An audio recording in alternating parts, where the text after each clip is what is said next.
ओम शांति। आज 31 जनवरी 2024 के बाबा के अनमोल मधुर महावाक्य सुनेंगे। आज की मुरली में बाबा कहे, तुम बच्चों को शांति और सुख के टावर में चलना है, अर्थात शांति धाम सुख धाम चलना है। तो वहां चलने के लिए अपने कैरेक्टर्स को, अपने स्वभाव को सुधारना है। साथ ही साथ बाबा कहे, पुरानेपन को परिवर्तन कर स्वयं में नयापन लाना है। लेकिन नयापन लाने के लिए दिमाग रिफ्रेश होना चाहिए। अगर दिमाग भारी होगा तो नयापन अपने में कैसे ले आ सकेंगे। इसीलिए बाबा कहे, बच्चे अपने दिमाग को सदा रिफ्रेश रखने के लिए सदा विचार सागर मंथन करते रहो। जितना विचार सागर मंथन करेंगे उतना फ्रेश रहेंगे, सर्विस अच्छी कर सकेंगे और आत्मा की बैटरी चार्ज रहेगी।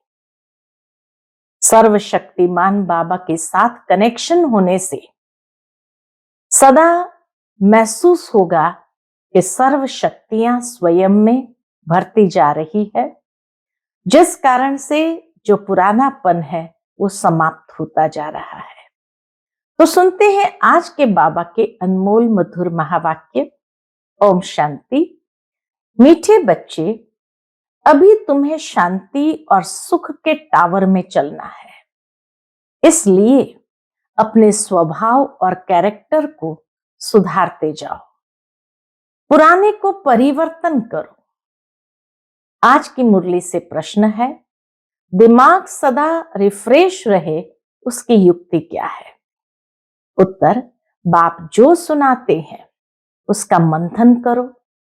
विचार सागर मंथन करने से दिमाग सदा रिफ्रेश हो जाता है। जो सदा रिफ्रेश रहते हैं वह दूसरों की भी सर्विस कर सकते हैं। उनकी बैटरी सदा चार्ज होती रहती है, क्योंकि विचार सागर मंथन करने से सर्वशक्तिमान बाप के साथ कनेक्शन जुटा रहता है। आज की मुरली से पहले गीत बजा है, नयनहीन को राह दिखाओ प्रभु जी। ओम शांति। यह गीत भी मनुष्य का गाया हुआ है, परंतु अर्थ कुछ भी नहीं जानते। जैसे और प्रार्थना करते हैं, यह भी जैसे एक प्रार्थना है। परमात्मा को जानते नहीं। अगर परमात्मा को जाने तो सब कुछ जान जाए। सिर्फ परमात्मा कह देते हैं, परंतु उनके जीवन का कुछ भी पता नहीं। तो नयनहीन हुए ना, जिसके पास ज्ञान ही न हो, क्योंकि ज्ञान माना चक्षु। तो ज्ञान के चक्षु न होने कारण न परमात्मा को जानते हैं, न जो प्रार्थना करते हैं उसको समझ पाते हैं कि उसका भाव क्या है। तो इसीलिए बाबा कहे, जब परमात्मा को जाने तो सब कुछ जान जाते हैं। सिर्फ परमात्मा कह देते हैं, परंतु उनके जीवन का कुछ भी पता नहीं। तो नयनहीन हुए ना, तुमको अब ज्ञान का तीसरा नेत्र मिला है, इसलिए तुमको त्रिनेत्री कहा जाता है। दुनिया में भल मनुष्य ये अक्षर कहते हैं, त्रिनेत्री, त्रिकालदर्शी, त्रिमूर्ति।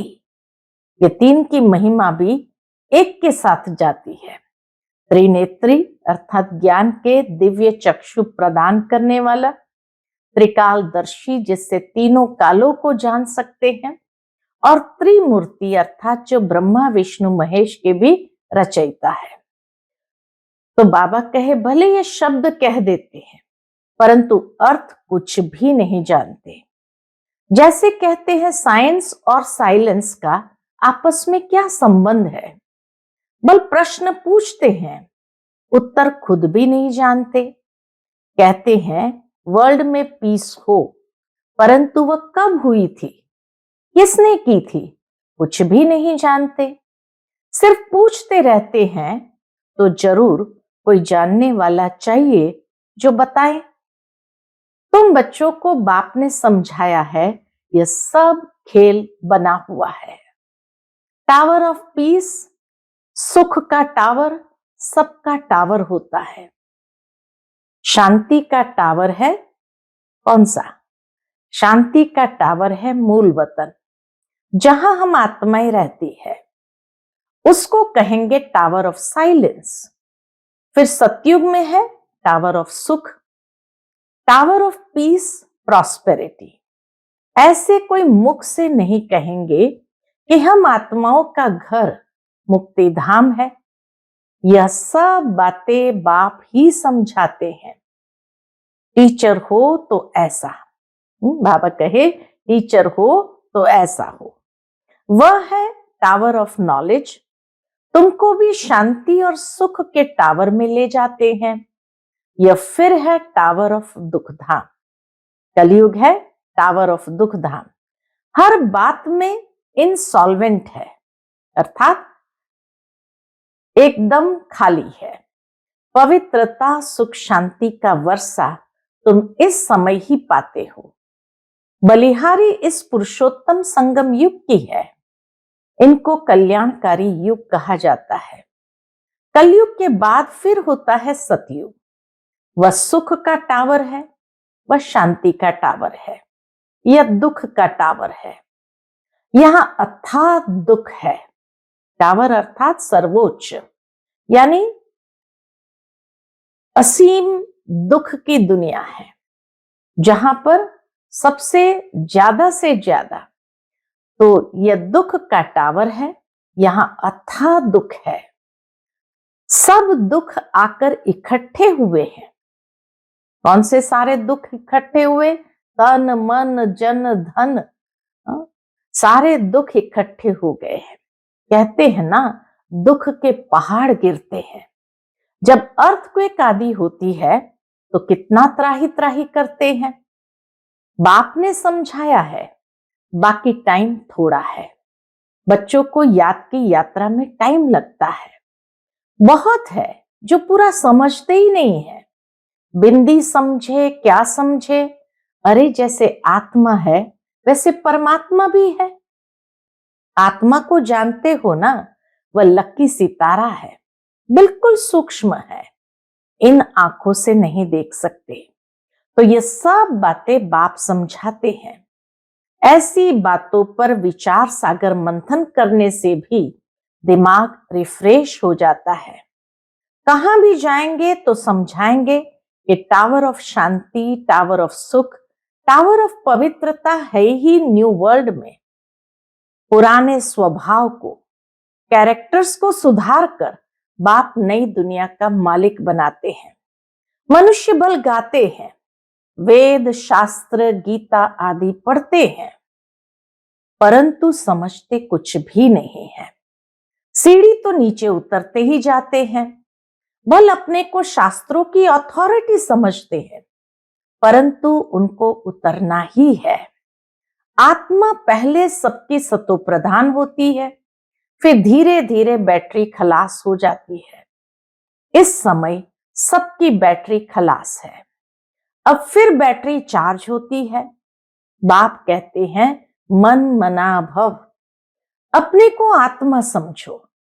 बाप है सर्वशक्तिमान, उनको याद करने से तुम्हारे पाप कट जाएंगे और फिर बैटरी भर जाएंगी। जितना बाबा को याद करेंगे पाप कटते जाएंगे, बैटरी भर जाएगी। तुम अभी फील कर रहे हो हमारी बैटरी भर रही है, कोई की नहीं भी भरती है। सुधरने के बदले और ही बिगड़ जाते हैं। बाप से प्रतिज्ञा भी करते हैं, बाबा हम कभी विकार में नहीं जाएंगे, आपसे तो 21 जन्मों का वर्षा जरूर लेंगे, फिर भी गिर पड़ते हैं। बाप कहते हैं काम विकार पर जीत पाने से तुम जगत जीत बनेंगे। फिर अगर विकार में गया तो अकलचट, यह काम महाशत्रु है। एक दो को देखने से काम की आग लगती है। बाप कहते हैं तुम काम चिता पर बैठ सांवरे हो गए हो, अब तुमको गोरा बनाते हैं। यह बाप ही तुम बच्चों को समझाते हैं। पढ़ाई से तुम्हारी बुद्धि खुलती है। झाड़ का वर्णन भी करते हैं। यह है कल्प वृक्ष, मनुष्य सृष्टि का वैरायटी झाड़। उनको उल्टा झाड़ कहा जाता है। कितने वैरायटी धर्म है, इतनी करोड़ों आत्माओं को अविनाशी पार्ट मिला हुआ है। दो का एक जैसे पार्ट हो न सके। कितना वंडरफुल ये ड्रामा है कि दो आत्माओं का एक जैसा पार्ट हो न सके। अभी तुमको ज्ञान का तीसरा नेत्र मिला है। विचार करो, कितनी ढेर आत्माएं हैं। जैसे मछलियों का एक खिलौना होता है, तार पर ऐसे नीचे उतरती है, यह भी ऐसे ही है। हम भी ड्रामा की रस्सी में बंधे हुए हैं। ऐसे उतरते उतरते कल्प आकर पूरा हुआ है, फिर हम ऊपर जाते हैं। यह समझ भी बच्चों को अब मिलती है।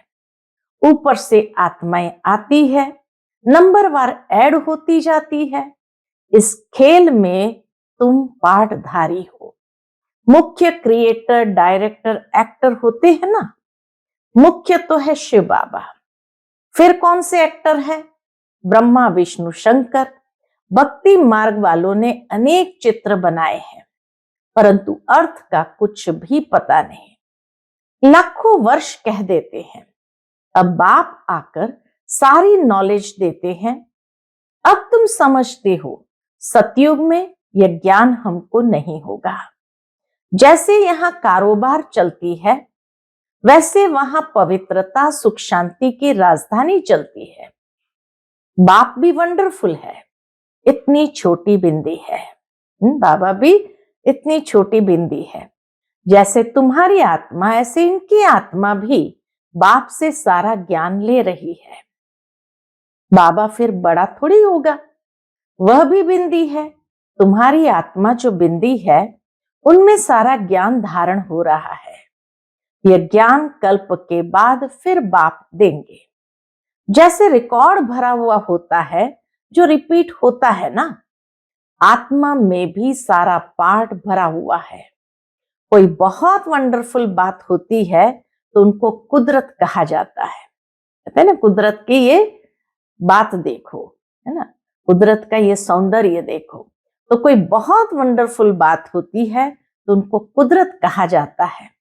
इस अनादि ड्रामा के पार्ट से एक भी छूट नहीं सकता। ये सबसे बड़ी कुदरत है। सबको पार्ट बजाना ही है। ये बड़ी वंडरफुल बातें हैं। जो अच्छी रीति समझकर धारण करते हैं तो खुशी का पारा चढ़ता है। तुमको कितनी स्कॉलरशिप मिलती है। बाबा कहे तुमको कितनी स्कॉलरशिप मिलती है। तो पुरुषार्थ अच्छी रीति करना चाहिए। आप समान बनाना है। तुम सब टीचर हो। टीचर तुम्हें पढ़ाकर आप समान टीचर बनाते हैं। ऐसे नहीं कि गुरु भी बनना है, नहीं। तुम टीचर बनते हो क्योंकि राजयोग सिखलाते हो, फिर तुम चले जाएंगे। यह भी तुम समझते हो कि अभी हम टीचर बनकर सबको राजयोग सिखाते हैं, फिर वापस घर जाना है। वो लोग तो जानते नहीं, न सदगति दे सकते हैं। सर्व का सदगति दाता तो एक बाप है ना। लिबरेटर, गाइड भी वही है। जब तुम वहां से आते हो तो बाप गाइड नहीं बनता है, बाप गाइड भी अभी बनता है। वापस जब घर जाना है तब गाइड बनता है। ऊपर से नीचे आने में गाइड नहीं बनता है। जब तुम घर से आते हो तो घर को ही भूल जाते हो। अभी तुम भी गाइड हो, पंडे हो, सबको रास्ता बताते हो। रास्ता बताते कैसे हैं? अशरीरी भव। रास्ता बताते हैं अशरीरी भव। तुम्हारा नाम पांडव सेना भी है। शरीरधारी तो है ना। जब अकेले हो तो सेना नहीं कहेंगे। शरीर के साथ जब माया पर जीत पाते हो तब तुमको सेना कहते हैं। उन्होंने फिर लड़ाई की बात लिख दी है। यह है बेहद की बात। वो लोग कॉन्फ्रेंस आदि करते हैं, संस्कृत आदि के कॉलेज खोलते हैं, कितना खर्चा करते हैं, खर्चा करते करते जैसे खाली हो पड़े हैं। चांदी सोना हीरा सब खलास हो गए हैं। फिर तुम्हारे लिए सब कुछ नया निकलेगा। तो तुम बच्चों को चलते फिरते बहुत खुशी होनी चाहिए। बाप को और वर्षे को याद करना है। बाबा कहे तुम्हें तो इतनी खुशी होनी चाहिए क्योंकि तुम्हें सब कुछ नया मिला है। बाप को और वर्षे को याद करना है। तुम्हारा पाठ चलता रहता है, कभी बंद होने वाला नहीं है। बाप समझाते हैं तुम अपने जन्मों को नहीं जानते हो। 84 का हिसाब किताब भी इनको बताते हैं। शिव बाबा आकर के ब्रह्मा बाबा का सारा हिसाब किताब बताते हैं। जो पहले पहले आते हैं तुम बच्चों को अथाह सुख मिलता है। Tower of health, wealth, happiness तीनों ही प्राप्त हो जाता है। तो कितना नशा होना चाहिए। बाप हमको बेहद का वर्षा देते हैं। जितना तुम नजदीक आते जाएंगे उतनी आफतें भी आती जाएगी। झाड़ की वृद्धि भी होनी है। झाड़ कच्चे हैं तो झट तूफान लगने से जड़ जाते हैं। बाबा कहे झाड़ अगर कच्चे हैं तो झट तूफान लगने से जड़ जाते हैं, गिर जाते हैं। ये तो होना ही है। तुम्हारा एम ऑब्जेक्ट का चित्र सामने खड़ा है। तुम और कोई चित्र नहीं रख सकते। भक्ति मार्ग में मनुष्य ढेर चित्र रखते हैं। ज्ञान मार्ग में है एक, सो भी नॉलेज बुद्धि में है। बाकी बिंदी का चित्र क्या निकालेंगे। आत्मा तो सितारा है ना। यह भी समझने की बातें हैं। आत्मा को तो इन आंखों से देख नहीं सकते। बहुत कहते हैं बाबा हमको साक्षात्कार हो, वैकुंठ देखे, परंतु देखने से मालिक थोड़ी बनेंगे। मनुष्य कहते हैं फलाना स्वर्ग पधारा, परंतु स्वर्ग है कहां जानते थोड़ी है। जो आत्मा इस स्वर्ग में गई है वही कहती है। आत्मा को तो सब याद रहता है ना। इसीलिए जिन्होंने कोई जन्मों में स्वर्ग देखा है तभी तो याद करते हैं। अब तुमको ऊंचे से ऊंचा बाप पढ़ा रहे हैं जिससे तुम ऊंचे से ऊंचा पद पा रहे हो। नंबरवार पुरुषार्थ अनुसार नर से नारायण जरूर बनेंगे। यह जो शांति मांगते हैं तुम्हारा काम है इन्हें समझाना। कई समझते भी है कि ये एक्यूरेट कहते हैं। वह समय भी आएगा, लिखा हुआ है कुमारियों द्वारा भीष्म पितामह आदि को ज्ञान के बाण मारे। बाकी ऐसे नहीं अर्जुन ने बाण मारा गंगा निकली। ऐसी ऐसी बातें सुनकर कह देते हैं यहां से गंगा निकल आई। गौमुख भी बनाया है। अभी तुम बच्चे देखते हो तुम्हारा यादगार भी खड़ा है। वह जड़ दिलवाड़ा यह है चैतन्य। उसमें ऊपर वैकुंठ दिखाया है, नीचे तपस्या कर रहे हैं। ऊपर राजाई के चित्र है, इसलिए मनुष्य समझते हैं स्वर्ग ऊपर है। बॉम्ब्स बनाने वाले खुद भी समझते हैं ये हमारे ही विनाश के लिए है। अगर डालेंगे तो जरूर है उसमें कोई बचेगा तो नहीं, तो खुद भी तो उसमें मरेंगे। कहते हैं ऐसे करेंगे तो जरूर विनाश होगा। लिखा भी हुआ है महाभारी लड़ाई में ऐसे हुआ था। सब खत्म हुए थे। सतयुग में है ही एक धर्म तो जरूर बाकी सब खत्म हो जाएंगे। यह भी बच्चे जानते हैं। भक्ति करते करते नीचे उतरते ही आते हैं ड्रामा प्लान अनुसार। वास्तव में यहां कोई आशीर्वाद आदि की बात नहीं है। यह नहीं कि यहां कोई आए और कहे बस आशीर्वाद दो तो सब कुछ ठीक हो जाएगा। जो ड्रामा में बना हुआ है वही होता है। कुछ ऐसी बात हो जाती है तो मनुष्य कह देते हैं जो ईश्वर की इच्छा। तुम ऐसे नहीं कहेंगे। बाबा कहे तुम ये शब्द नहीं बोलेंगे जो ईश्वर की इच्छा। तुम तो कहते हो भावी ड्रामा की, तुम ईश्वर की भावी नहीं कहेंगे। ईश्वर का भी ड्रामा में पार्ट है। बाबा भी हमेशा कहते, मैं भी ड्रामा के बंधन में बंधा हूं। सृष्टि चक्र कैसे फिरता है यह भी बाप ही समझा सकते हैं। नॉलेजफुल भी बाप है। मनुष्य समझते हैं, वह सबकी दिलों को जानते हैं, परंतु हम जो करते हैं उनका दंड तो जरूर हमको मिलेगा। बाप थोड़ी बैठ दंड देंगे। हर एक इंसान के अपने कर्म ही उसको सजा देते हैं, बाकी बाबा किसी को सजा नहीं देते हैं। इसीलिए कहते हैं कर्म न्याय करता है। यह ऑटोमेटिक बना बनाया ड्रामा है जो चलता रहता है।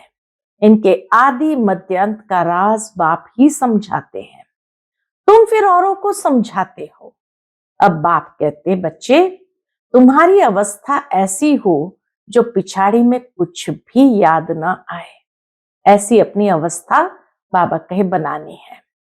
अपने को आत्मा समझे, इसको कहा जाता है कर्मातीत अवस्था। स्वयं को आत्मा समझे और कुछ भी याद न आए सिवाय मैं आत्मा और मेरा बाबा, तो इसको कहा जाता है कर्मातीत अवस्था।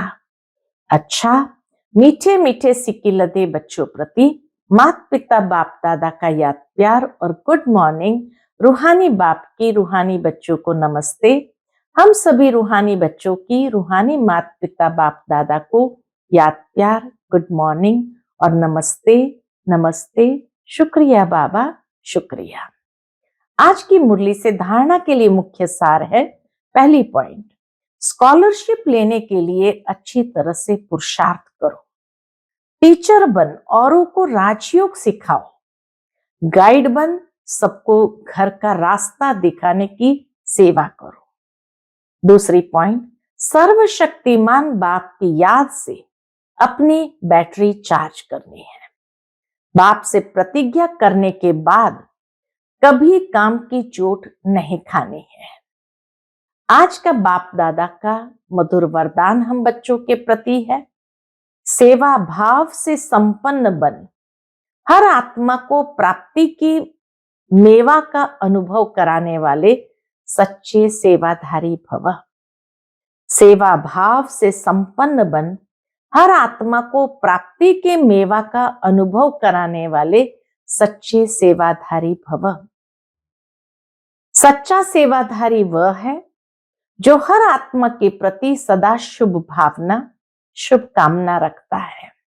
वह सिर्फ स्पीच नहीं करता, लेकिन सेवा भाव द्वारा सर्व के प्रति खुशी की भावना, शक्तियों के प्राप्ति की भावना, उमंग उत्साह बढ़ाने की भावना रख सहयोग की अनुभूति कराता है। सेवा द्वारा उन्हें प्राप्तियों का मेवा अनुभव करा देना, यही सच्ची सेवा है। सेवा द्वारा उन्हें प्राप्तियों का मेवा अनुभव करा देना, यही सच्ची सेवा है। ऐसी सेवा में तपस्या समाई हुई है। ऐसी सेवा में तपस्या समाई हुई है। आज का स्लोगन है, बाप की दुआएं लेनी है तो स्नेही सपूत आज्ञाकारी बच्चे बनो। बाप की दुआएं लेनी है तो स्नेही सपूत आज्ञाकारी बच्चे बनो।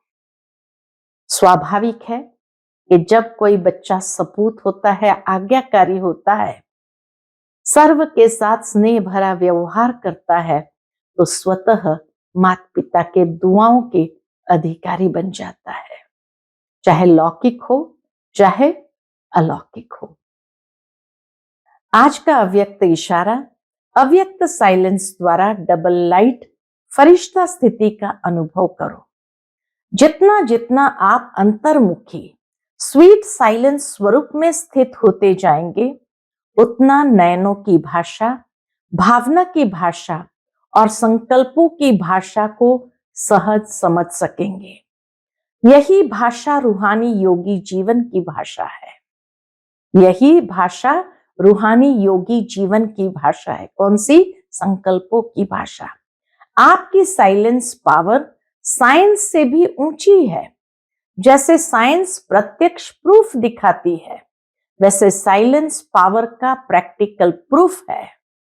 आप सबकी डबल लाइट फरिश्ता जीवन। जब इतने सब प्रैक्टिकल प्रूफ दिखाई देंगे, तब न चाहते भी सभी की नजर जाएगी और जय जयकार का नारा लगेगा। न चाहते हुए भी सबकी नजर जाएगी और जय जयकार का नारा लगेगा। अच्छा, ओम शांति।